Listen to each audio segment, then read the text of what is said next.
오늘 설교 제목은 성도가 낙심하지 말아야 할 이유라고 하는 제목을 가지고 고린도후서 4장 16절부터 18절에 있는 말씀을 가지고 함께 은혜를 나누겠습니다. 오늘 본문 16절 초반절 말씀에 보시면 그러므로 우리가 낙심하지 아니하노니라고 말씀을 하시면서 우리가 낙심하지 말아야 할 이유에 대하여서 세 가지로 구체적으로 나누어서 우리에게 말씀을 해주고 있습니다. 오늘 이 말씀을 통해서 여러분 안에 거하고 있는 염려와 근심이 떠나가고 하나님의 평강이 임하는 축복의 역사가 있으시기를 축복합니다. 아멘. 하나님께서 성도들에게만 특별히 주시는 축복이 있죠. 그것은 바로 세상 사람들에게는 없는 하늘로부터 임하는 하나님의 놀라운 평강이 축복이라고 하는 것입니다. 자, 그러면 첫 번째로 성도가 낙심하지 말아야 할 이유에 대하여서 오늘 본문 16절 중반절에서 말씀을 하고 있습니다. 우리의 겉사람은 낡아지나 우리의 속사람은 날로 새로워지기 때문이라고 말씀을 하고 있습니다. 여기에서 겉사람은 어떤 사람을 의미하는 것일까요? 여기에서 이 겉사람은 우리의 육체를 의미하는 것입니다. 다시 말씀드리면 우리의 몸을 의미하는 것입니다. 그리고 여기에서 속사람은 우리의 영혼과 마음을 말하는 것입니다. 즉 겉사람은 세월이 지날수록 점점 늙어가고 병들며 약해짐으로 죽음을 향하여서 달려가고 있는 존재입니다. 그러나 겉사람 속에 있는 속사람은 우리의 영혼과 마음이므로 하나님께서 함께 하시는 그러한 새로운 사람입니다. 영의 사람이기 때문에 날로 새로워지고 강건해진다라고 말씀을 해주고 있습니다. 우리는 여기에서 깊이 생각해야 할 부분이 있습니다. 그것은 무엇이냐면은 겉사람, 즉 육체는 점점 낡아지는데 속사람, 영과 마음은 어떻게 날로 새로워질 수 있느냐라고 하는 것입니다. 이 의미를 구체적으로 먼저 살펴보도록 하겠습니다. 우리가 날로 시간이 지날수록 새로워질 수 있는 이유가 있습니다. 그 이유는 무엇이냐면은 가장 중요한 것이죠. 고린도후서 5장 17절 말씀에 보시면 우리가 그리스도 안에 있으면 새로운 피조물이다. 이렇게 말씀을 하고 있습니다. 새로운 피조물. 우리가 이 새로운 피조물이라고 하는 의미를 깊이 되새기면서 묵상해야 된다라고 하는 것입니다. 하나님께서 우리가 그리스도 안에 거하고 있으면, 예수님 안에 거하고 있으면 새로운 피조물이라고 말씀을 하고 있는데, 이 새로운 피조물이라고 하는 이 의미 속에 우리가 날로 새로워질 수 있는 그러한 은혜의 역사가 있게 되어진다라고 하는 것입니다. 다시 말씀드리면 하나님께서는 그리스도 안에서 우리를 새로운 사람으로 창조하셨고 만드셨다라고 하는 것을 말씀해 주고 있는 것입니다. 새로운 피조물, 이 피조물이라고 하는 의미 속에는 우리는 원래 어떤 사람들이었습니까? 아담 타락 이후에요. 죄인의 계수였습니다. 죄악 덩어리였죠. 하나님과 원수지간이었고 하나님이 진노 가운데 있는 아무런 소망이 없는 그러한 존재였다라고 하는 것입니다. 뿐만 아니라 하나님께서는 우리를 가리켜서 잠시 이 땅에 거하는 안개와 같은 이슬과 같은 인생이다. 티끌과 같은 인생이다. 라고 말씀을 하고 있습니다. 그러니까 우리에게는요 아무런 소망이 없어요. 죄악 덩어리 그 자체이고 하나님의 원수이고 하나님과 막힌 담을 가지고 있는 존재이고 티끌과 같은 존재이고 우리가 남아있는 것은 무엇입니까? 결국은 어디를 가게 되어져 있어요? 그대로 살면은요 지옥으로 갈 수밖에 없는 아무런 소망이 없는 죄악덩어리였어요. 죄인의 개수였어요. 그런데 하나님은 이러한 우리들을 무엇으로요? 새로운 피조물로 재창조하셨다라고 하는 것입니다. 그리스도 안에서 그리스도의 보혈을 통하여서 우리를 하나님의 영적인 새로운 사람으로 우리 육체 안에 우리를 새롭게 창조하셨다라고 하는 것을 말씀을 해주고 있습니다. 그러니까 여기에서 이 새로운 피조물이라고 하는 의미 속에는 하나님의 엄청난 무엇이 그 안에 있다는 것이에요. 하나님의 놀라운 어마어마한 그 축복의 사람으로 하나님의 사람으로 하나님의 은혜를 받은 사람으로 우리를 변화시키셨고 우리를 만드셨다라고 하는 것을 말씀을 해주고 있습니다. 그래서 이 새로운 피조물이라고 하는 의미 속에는 이제는 우리를 가장 괴롭혔던 아무런 소망이 없던 이 죄를 하나님께서 예수님을 통하여서 어떻게 하셨다는 것이에요? 이 죄를 제거하셨다는 것이에요. 그래서 이 죄가 제거되어졌기 때문에 죄가 사해졌기 때문에 우리에게 드디어 무엇이 생기게 되어졌습니까? 아무런 소망이 없던 우리에게 소망이 생기게 되어졌어요. 하나님과 원수지간이었는데 어떻게 하게 되어졌습니까? 화평하게 되어졌어요. 하나님과 바른 관계를 갖게 되어졌어요. 뿐만이 아니죠. 하나님의 무엇이 되어졌습니까? 하나님의 자녀가 되어졌어요. 하나님이 함께 해주시고 또 창세기부터 요한계시록에 약속한 그 엄청난 그 축복의 약속들이 이제는 예수님을 믿기 전에는 그 약속들이 나와가는 아무런 상관이 없었는데 그 어마어마한 그 축복의 그 풍성한 약속들이 누구의 것이 되었습니까? 우리의 것이 되었다라고 하는 것이에요. 그리고 우리가 결국은 어디에 가게 되어져요? 천국에 가게 되어져요. 천국에 보장되어져 있는 그런 새로운 피조물로 우리를 재창조하셨다라고 하는 것을 말씀해 주고 있어요. 그래서 여기서 이 새로운 피조물이라고 하는 의미 속에는 어떤 의미가 있느냐? 한 단어로 표현하자면 저는 이렇게 표현하고 싶어요. 따라서 합시다. 너는 나의 기쁨이 되었다. 새로운 피조물이라고 하는 그 의미 속에는 너는 나의 기쁨이야. 너는 나의 기쁨이야. 너는 나의 사랑하는 존재야. 이런 의미가 새로운 피조물이라고 하는 그 단어 속에 함축되어져 있는 것이죠. 그리고 모든 창세기부터 요한계시록에 약속한 그 어마어마한 그 약속의 축복들과 천국이 보장되어 있고 이 땅에 살아가는 동안 어떻게 하게 되어져요?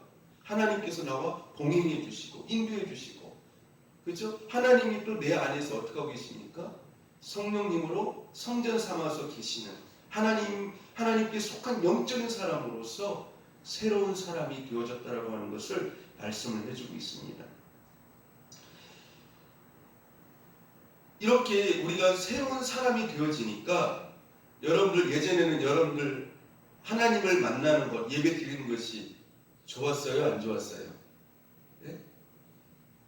우리가 하나님의 새로운 사람으로 변화되기 전까지는 예배 드리는 것이 그렇게 즐겁지 않았어요. 기도하는 것이 그렇게 즐겁지 않았어요. 그렇죠? 근데 내가 하나님의 새로운 피조물로 재창조되어져서 죄사함을 받게 되어지고 그 다음에 마귀가 떠나가게 되어지고 성령님이 내 안에 거하게 되어지니까 내 마음에 어떤 욕구가 생기게 되어집니까? 어떤 욕구가 생기게 되어지죠?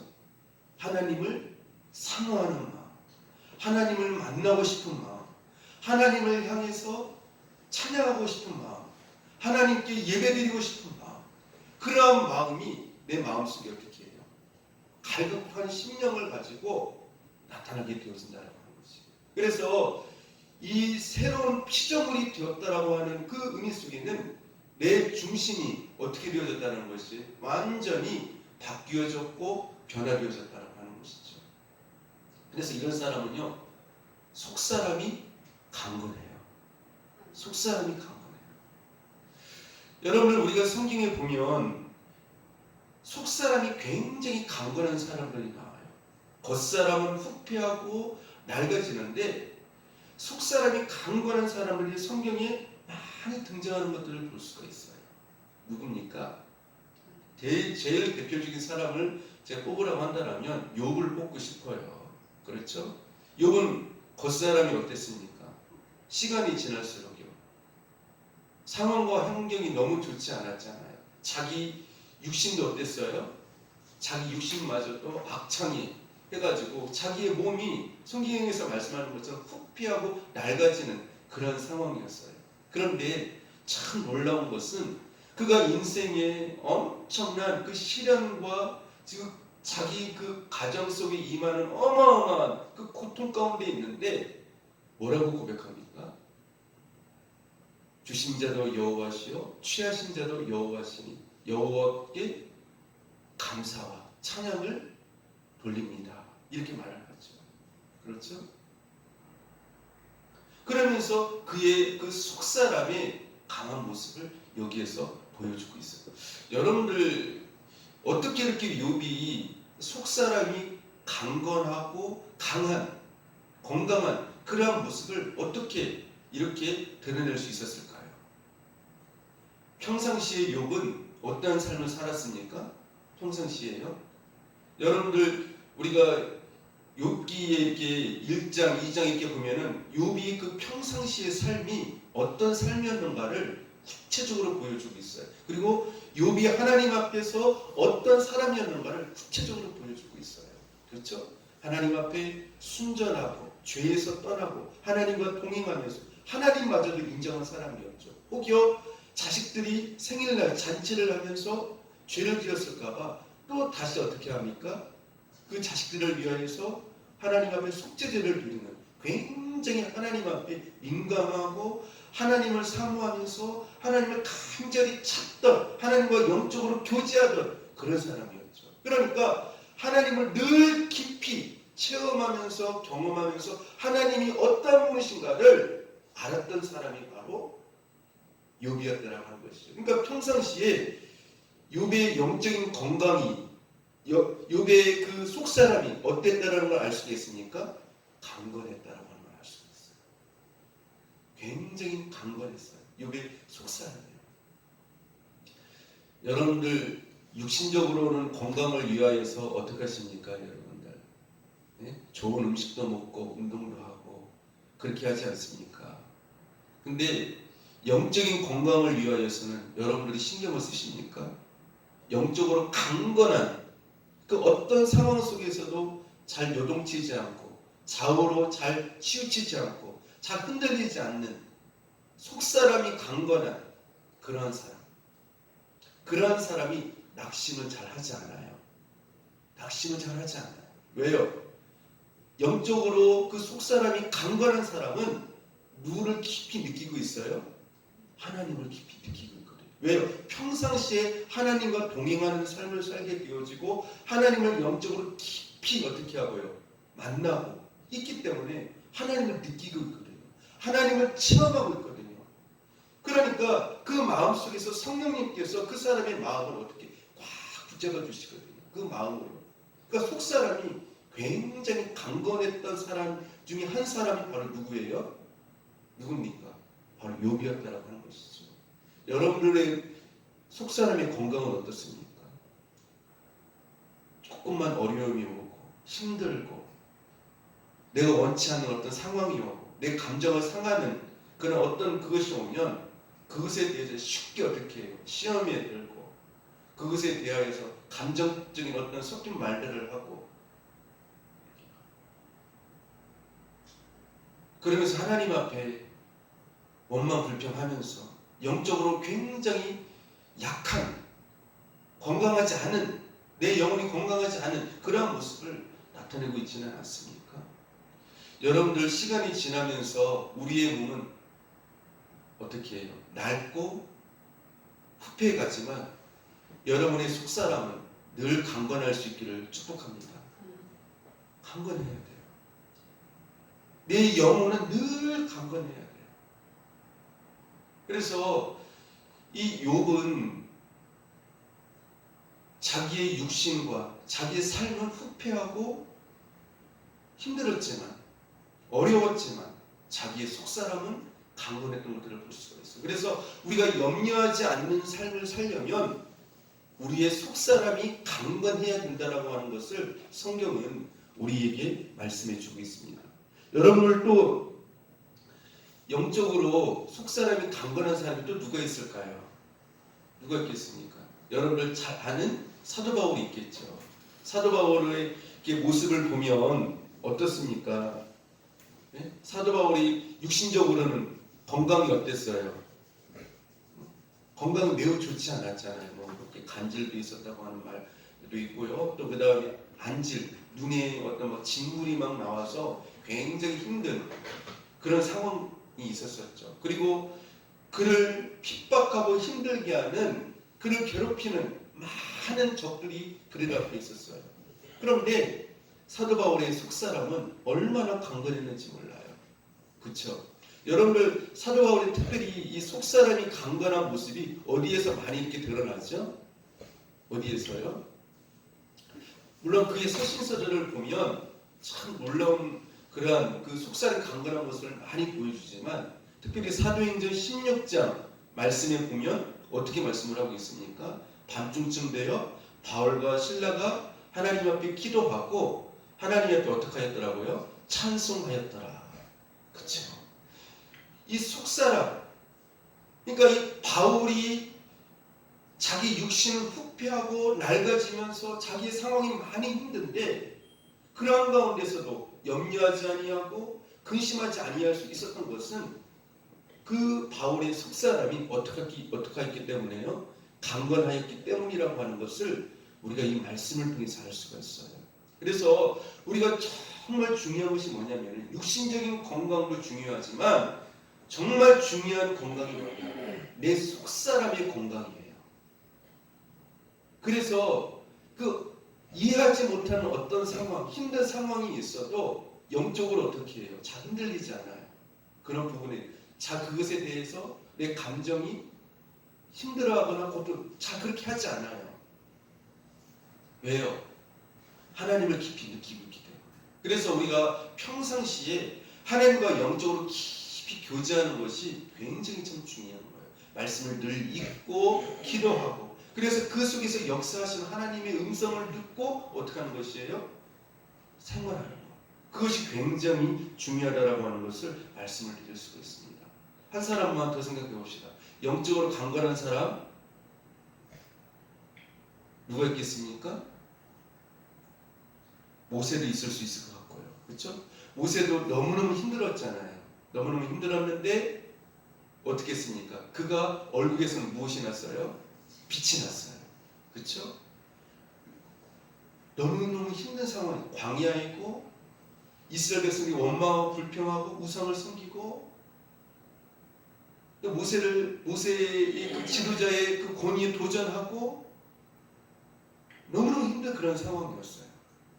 그런데 그는 끝까지 광야에서 40년을 버티면서 그 얼굴에서 은혜의 빛이 나타났어요. 그것이 어떤 이유입니까? 하나님과 영적인 그 깊은 교제를 신의 산에서 갖게 됨으로 말미암아 속사람이 어떻게 되어진 거예요? 강건해진 것이죠. 강건해진 것이. 우리는 항상 상황을 말할 때가 참 많아요. 환경만을 말할 때가 참 많아요. 근데 사실은 상황과 환경, 물론 그것도 말할 수 있겠지만 사실은 우리가 우리의 속사람이 약하여서, 우리의 속사람이 병들어서 감당하지 못하고 힘들어하고 시험에 들고 인생의 수렁 가운데 빠져서 고통스러워할 때가 더 많다고 하는 것이죠. 염려와 근심, 걱정을 하지 않기 위해서는 우리의 속사람이 강건해야 된다라고 말씀을 하고 있어요. 건강해야 돼요. 영적으로. 영적으로 건강하다라고 하는 말은 무슨 말입니까? 성령 충만하다고 하는 뜻이에요. 그 속사람이 강건하다라고 하는 의미는. 그렇죠? 이 속사람이 강건한 사람은요, 그 자기가 처한 상황과 환경을 뛰어넘어서 바라보는 게 있어요. 그게 무엇입니까? 하나님 자신이시고, 또 그 다음에 하나님의 약속의 말씀이죠. 뿐만 아니라 성령의 충만함이죠. 아브라함처럼 바랄 수 없는 중에도 바라고 믿고 의지하는 것이죠. 속사람이 강건한 사람의 특징이에요. 여러분들, 우리가 주변의 상황과 환경을 살펴보기 전에 내 영적인 속사람의 건강 상태가 어떠한 상태에 있는지 살펴볼 수 있기를 바랍니다. 영적으로 건강한 것이 가장 중요한 것이에요. 근데 사람들은 영적으로 병들어도 어떻게 합니까? 그렇게 그 부분에 대해서는 신경을 쓰지 않아요. 그것에 대해서는 중요하게 여기지 않아요. 그런데 자기 몸이, 예를 들어서 육신의 몸이 어디가 아프면 어떻게 합니까? 금방 병원에 가서 진단받고 치료받고 그렇게 하지 않아요.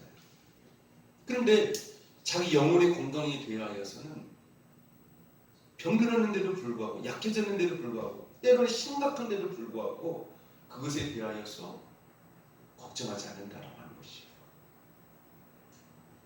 사랑하는 성도 여러분, 건강할 수 있기를 축복합니다. 무엇이요?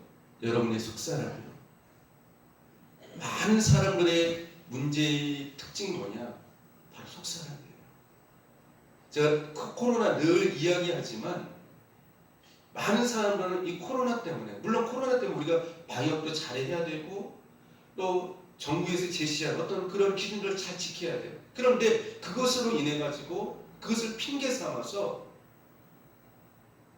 그것을 합리화하고 핑계대고 그러면서 어떤 신앙의 약한 모습을 가지고 자기 신앙이 점점 약해지고 병들어가고 있는데도 불구하고 깨닫지 못하고 이런 상황은 어쩔 수가 없어 라고 말하면서 신앙생활을 안일하게 하고 게을리 하고 정신 차리지 못한다고 한다면 문제라고 하는 것이죠.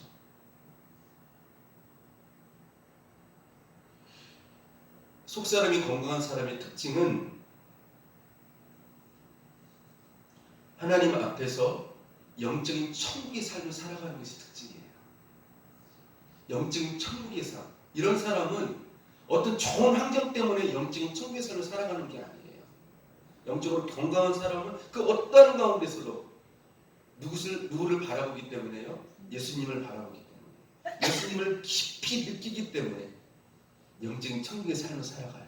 그러니까 이 사람은 항상 얼굴에서 뭐가 있습니까? 예? 은혜의 얼굴이 나타나요. 은혜의 얼굴. 감사의 얼굴이 나타나요. 주위 환경의 상황이 형통해서 잘 되어 그런 게 아니에요. 무엇 때문에요?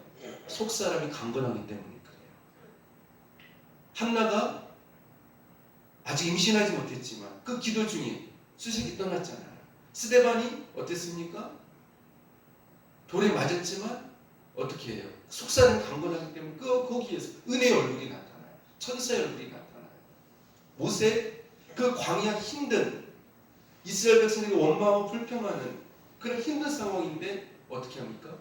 은혜의 빛이 나타나요. 무엇이 특징입니까? 무엇이요? 속사람이 강건하기 때문에 그래요. 이런 사람은 잘 흔들리지 않아요. 잘 근심하지 않아요. 잘 낙심하지 않아요. 왜요? 속사람이 강건하기 때문에 그래요. 영적으로 건강하기 때문에 그래요. 여러분 이 시대에 영적 바이러스가 얼마나 많습니까? 여러분이 코로나보다도요, 사실은요, 코로나를 통해서 우리에게 주는 우리의 영혼을 병들게 하는 영적인 이 세상의 바이러스가 더 무서워요. 여러분 그 영적인 바이러스에 감염되지 않기를 바랍니다. 코로나보다도 더 무서운 사단이 무서운 그 죄의 세상의 그 바이러스를 영적 코로나를 뿌리고 다닌다고 하는 것이죠. 그래서 여러분들이 이러한 영적인 죄의 바이러스에 감염되지 아니함으로 말미암아 여러분들이 영적인 건강을 유지할 수 있기를 축복합니다. 코로나에 감염 안 되는 것도 중요하지만 영적인 이 세상에 마귀가 주는 이 영적인 우리를 병들게 하는 나약하게 만드는 이 영적인 코로나로부터도 여러분들이 건강을 지킬 수 있기를 축복합니다. 두 번째로 성도가 낙심하지 말아야 할 이유에 대하여서 사도 바울은 계속해서 말씀을 하고 있습니다. 따라서 해봅시다. 환난은 잠시이고 영광은 영원하기 때문입니다. 예.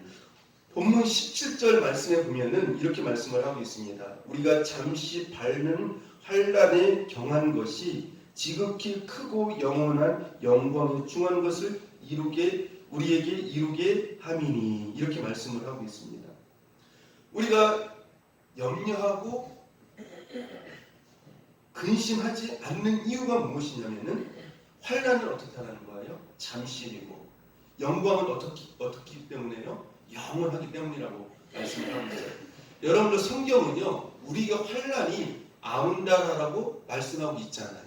예수 믿는 사람에게도 고난이 오고 환난이 온다라고 성경은 분명히 말씀을 하고 있어요.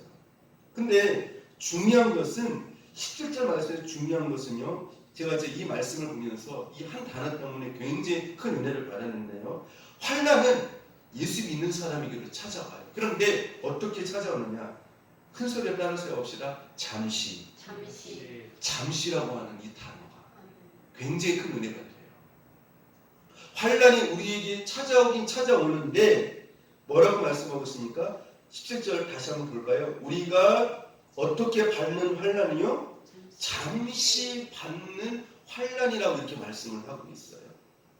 그러니까 우리가 이 세상을 살아가면서 환난과 고난과 핍박과 어려움을 당할 수 있다라고 하는 것이에요. 그런데 여기서 중요한 것은 무엇이냐면 이 환난과 핍박과 고난과 어려움이 영원히 계속해서 찾아오는 것이 아니라 어떻다라는 것이에요? 잠시 있다라는 것이에요. 그러니까 이 잠시라고 하는 단어 속에는 어떤 단어가 있습니까? 반드시 어려움과 환난의 시간이 어떻게 한다는 것이에요? 지나간다. 환난과 그 고난의 시간이, 어려움의 시간이 반드시 지나간다는 것이에요. 그리고 하나님께서 주시는 형통과 축복의 시간이 반드시 어떻게 있다는 거예요? 하나님의 때, 은혜의 때, 하나님께서 만나주시는 그 국민하심과 형통함과 그 축복과 은혜를 덮으시는 그런 때가 반드시 있다는 것이에요. 그러니까 이 잠시라고 하는 이 단어를 통해서 우리가 하나님 앞에 취하여야 할 자세가 무엇입니까? 두 가지죠. 그 환난 가운데 취하여야 할 자세가 두 가지예요. 무엇입니까? 첫 번째는요, 그 앞에서 믿음과 기도의 자세를 가지고 참아야 되겠죠. 그렇죠? 믿음과 기도의 자세를 가지고. 그렇죠? 잠시니까요. 그때까지. 그 다음 또 한 가지는 무엇입니까? 네? 인내.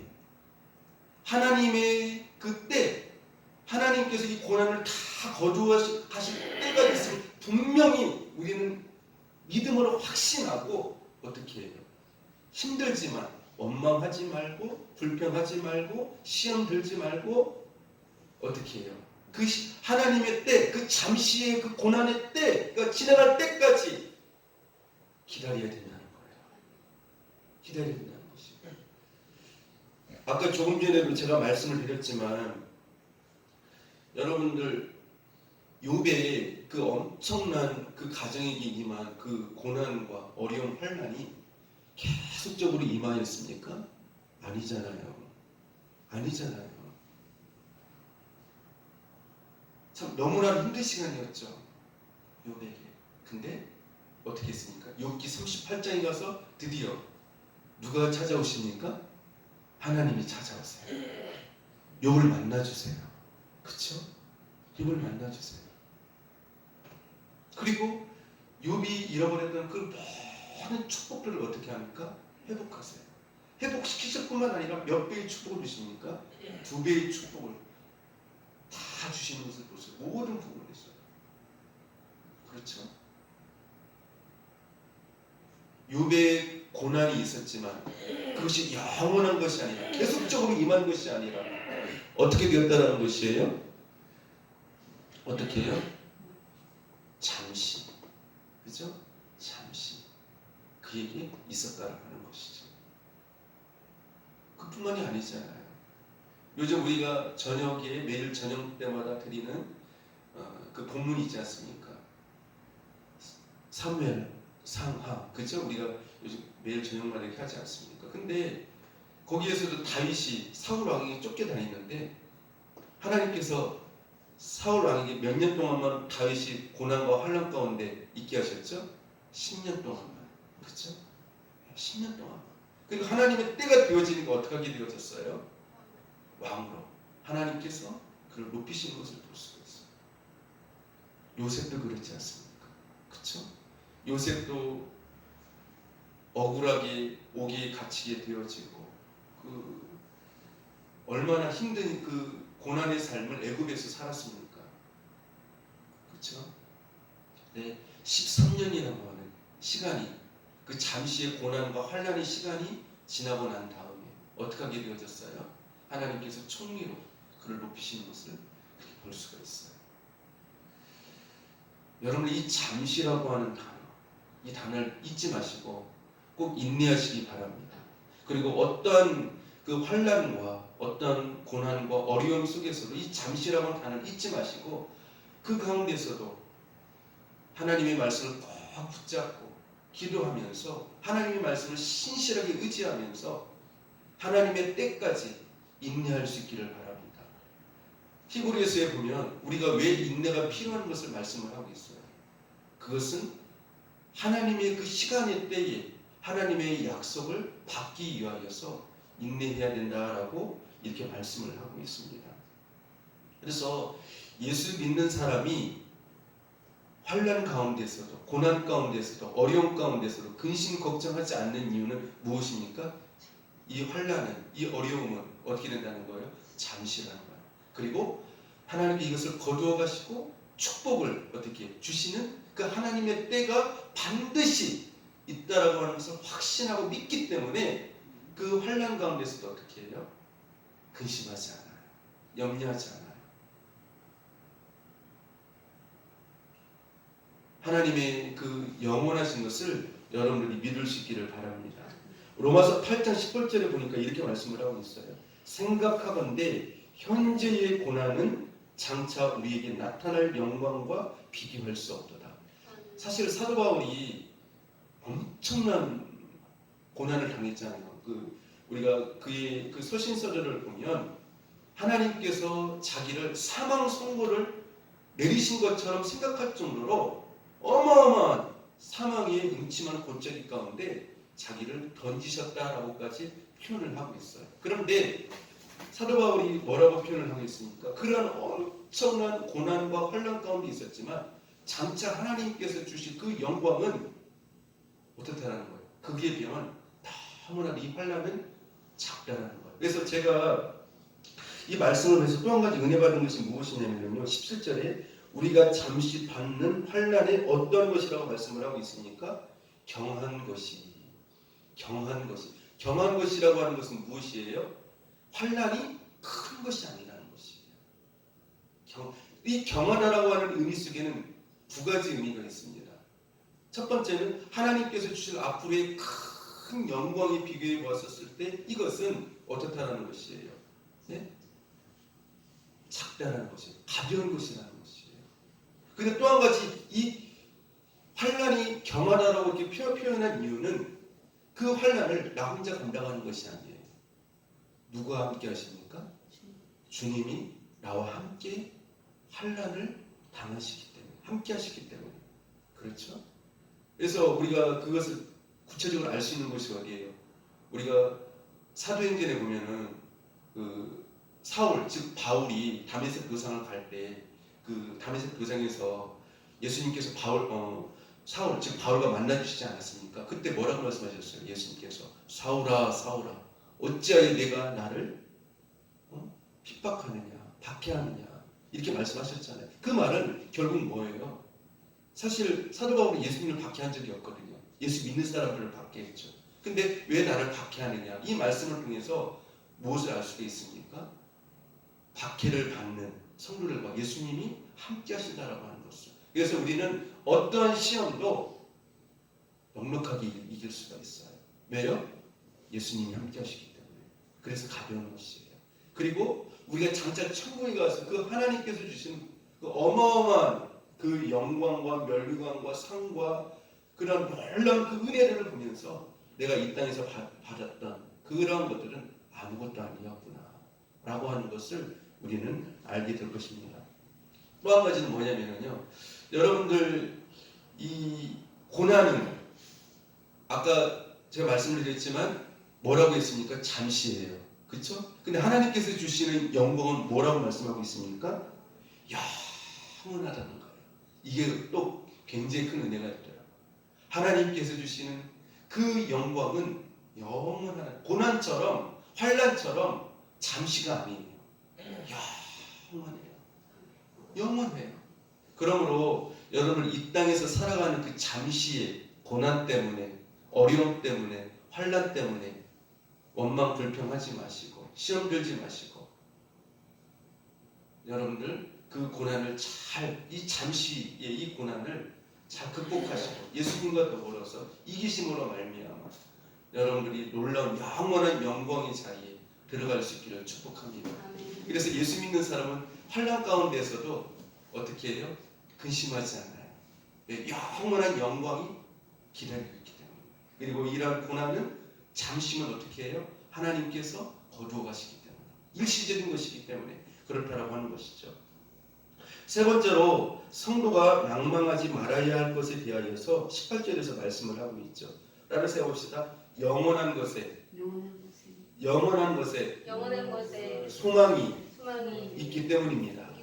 성도가 낙심하지 않은 이유가 있어요. 왜요? 영원한 것에 소망이 있기 때문입니다. 오늘 본문 18절 말씀 같이 한번 읽어봅시다. 굉장히 참 은혜스러운 말씀이에요. 같이 한번 읽어봅시다. 시작. 우리가 주목하는 것은 보이는 것이 아니요 보이지 않는 것이니 보이는 것은 잠깐이요 보이지 않는 것은 영원합니다. 주목하는 것, 이 주목이라고 하는 말은 성경에서 또 다른 단어로 사용을 하고 있죠. 소망이라고 하는 말과 같은 말이에요. 주목한다, 그것에 집중한다는 것이죠. 어떠한 것이에요? 그렇죠?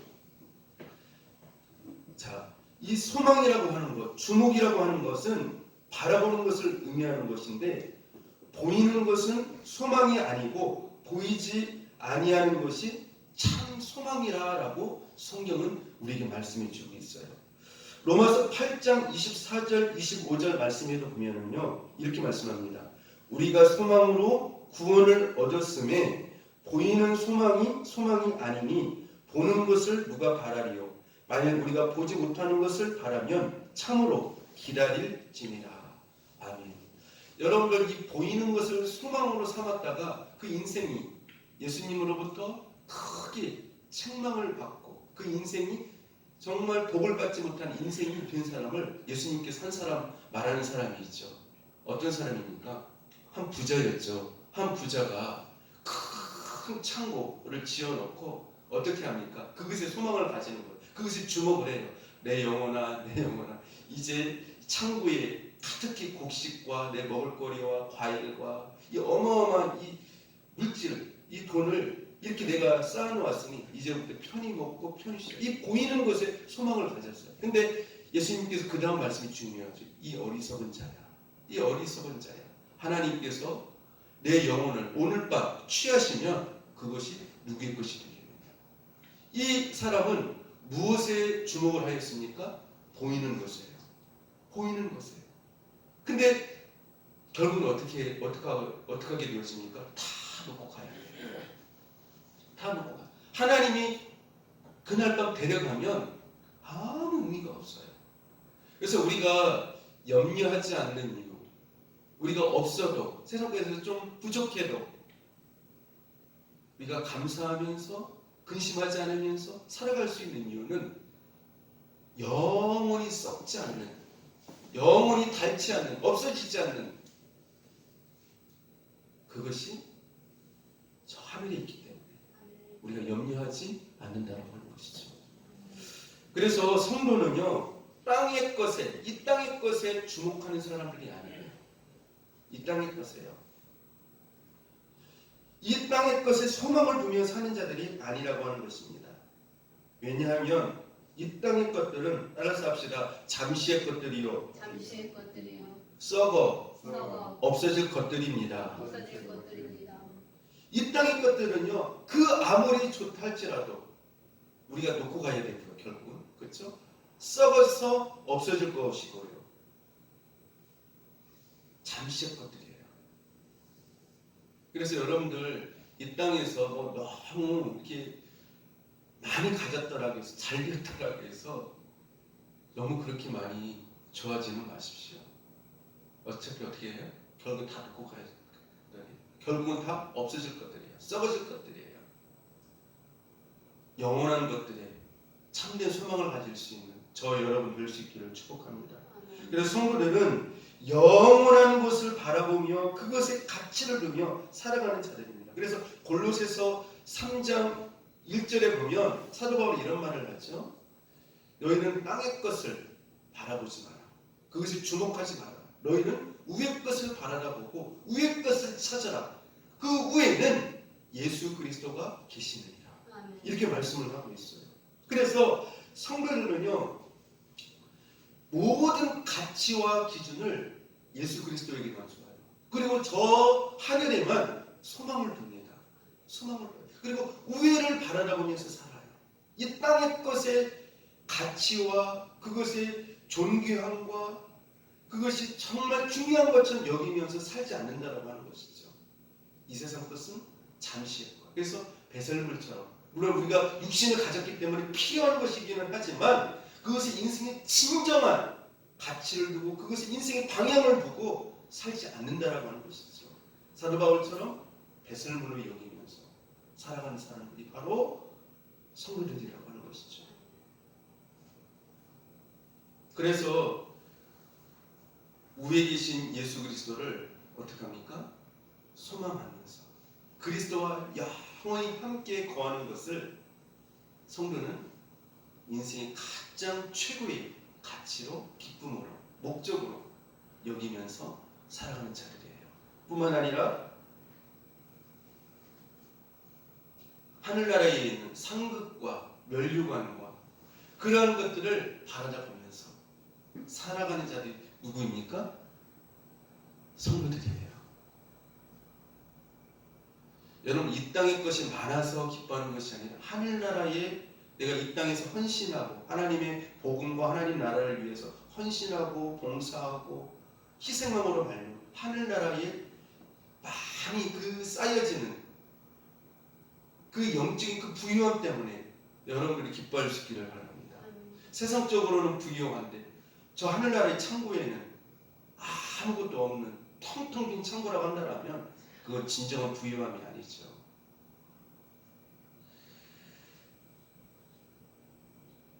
그래서 이 세 가지의 기준을 가지고 살아가는 사람들은 세상 것에 의하여서 많이 휘둘리지 않습니다. 그렇게 많이 휘둘리지 않아요.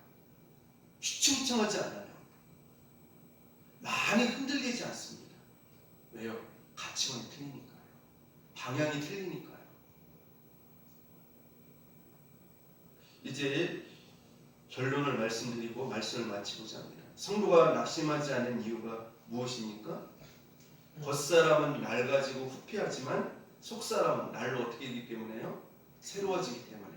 새로워진다라고 하는 말은 무엇이에요? 시간이 지나면 지날수록 어떻게 하게 되었습니까? 하나님과 더 가까이 하고 더욱더 성령 충만하고 하나님과 동행하는 삶을 살기 때문에 하나님이 공급하시는 그 힘으로 살기 때문에 그 인생이 지치지 않아요. 피곤하지 않아요. 하나님이 함께 하심을 깊이 느끼기 때문에 이해할 수 없는 그 상황 가운데서도 감사하게 된다는 것이죠. 속사람이 건강할 수 있기를 축복합니다. 사람이 건강하셔야 돼요. 두 번째로 우리가 하나님 앞에 근심 걱정하지 않는 이유가 무엇입니까?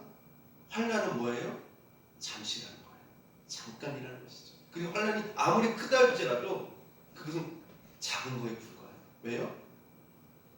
하나님이 나와 함께 하시기 때문에. 인생이 아무리 큰 문제라도요, 하나님이 함께 하시면 작은 것에 불과해요. 이스라엘 백성들이 홍해에 있었을 때 얼마나 인생이 큰 문제를 만났어요. 그런데 하나님이 함께 하시니까 작은 환난이 있잖아요. 그렇죠? 잠시. 환난도 잠시죠.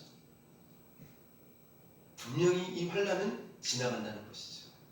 하나님께서 이 환난을 몰아내실 때가 있다는 거예요. 그때를 기다리면서 우리는 그 나에게 이해하지 못하는 환난과 고난과 어려움이 있을 때 우리가 어리석게 시험에 들고 불평하고 얼굴이 찡그러지고 그러면 안 된다라고 하는 것이죠.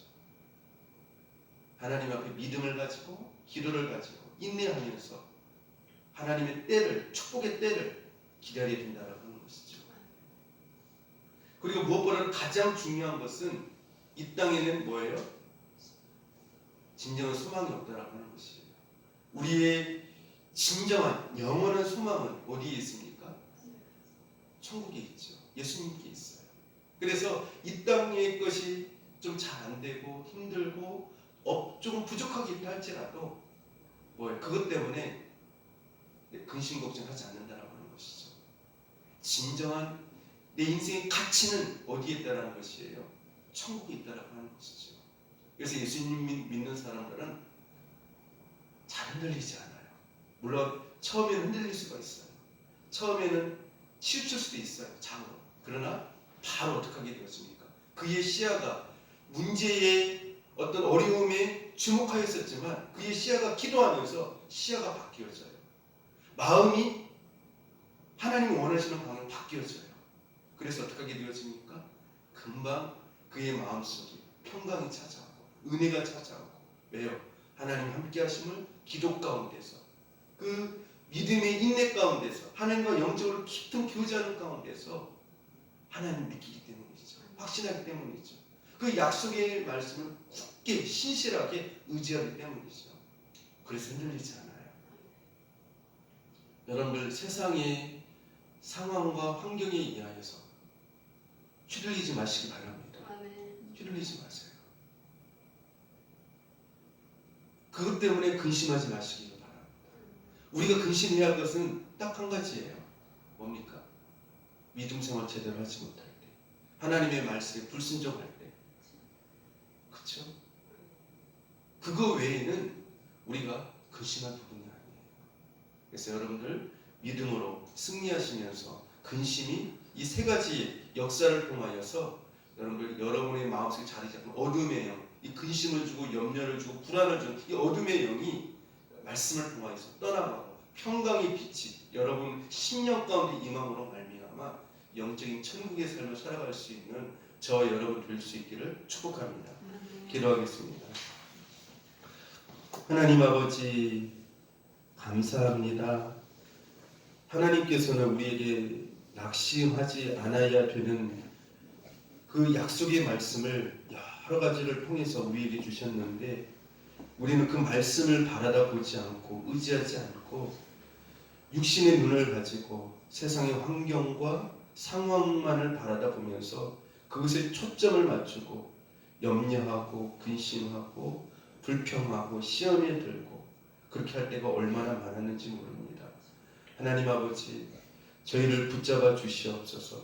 저희의 시야가 저희의 마음이 다른 곳으로 향하지 않게 하여 주시고 하나님만을 향하게 하시며 환난은 잠시인 것뿐임을 우리가 분명히 알고 또 가벼운 것임을 우리가 분명히 알고 우리가 믿음으로 승리하고 인내하고 나아갈 수 있는 저희를 되게 하여 주셔서 우리 안에 영적인 천국이 임하고 그래서 항상 은혜의 얼굴을 가지고 이 세상을 살아갈 수 있는 저희를 되어지게 하여 주옵소서. 예수님 이름으로 간절히 기도드립니다. 아멘.